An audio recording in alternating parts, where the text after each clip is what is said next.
Settima giornata della Serie A Fables, Pescara contro Lazio in diretta dal Palarigopiano sul canale YouTube della Divisione Calcio a 5. Un caro saluto da Silvia Venditti e benvenuti allo scontro diretto per la seconda piazza. Schierati i quintetti, partiti in questo momento. Pallone anticipato bene da Coppari che serve a sinistra per Rozzo, appena entrata la conclusione e poi il tocco di Pato e il gol del Pescara dopo 3 minuti e 4 secondi.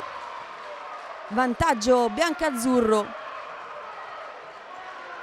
Belli intercetta sui 10 metri il sinistro, vola Pepe, la tocca, sposta il pallone sull'attacco di Iochisalo, riceve bene Sciascio, smista bene per Belli, il palo pieno. Pantano sbaglia il passaggio, intercettato in mezzo da Pato che ne salta a 2 in velocità, mette in mezzo per Valentino, tutto perfetto, 2-0 del Pescara. La grande esultanza, l'abbraccio alla numero 27, una delle più piccole della formazione biancazzurra. Si continua a giocare con Iochisalo contro Discaro, ancora Iochisalo in mezzo per Pasquale che corregge e dimezza lo svantaggio. A 7 secondi dall'intervallo arriva l'1-2 della Lazio. Primo tocco sarà del Pescara, intervento di Iochisalo, subito imbeccata di nuovo da Colucci. Iochisalo, arriva Pato, Mascia e parata.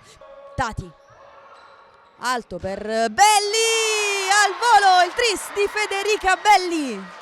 Cuore alle telecamere, lo abbiamo detto, al volo Federica colpisce benissimo, chiusa però da Pato, riparte ora il Pescara 2 contro 1, c'è solo Pantano in difesa, Pato da sola sul secondo palo per Pepe 2 volte e poi la tocca a Belli, 4-1, Belli indica Pato che ha fatto un gran lavoro, triplo vantaggio del Pescara.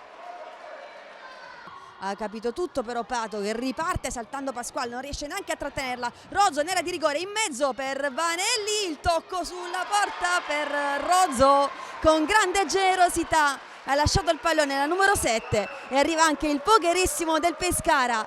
Ora sigla di Barca, Pantano che gira sulla traversa, sul montante dopo il tocco di Mascia. Finisce qui la gara, 5-1 il risultato a favore del Pescara che consolida così il piazzamento al secondo posto della classifica.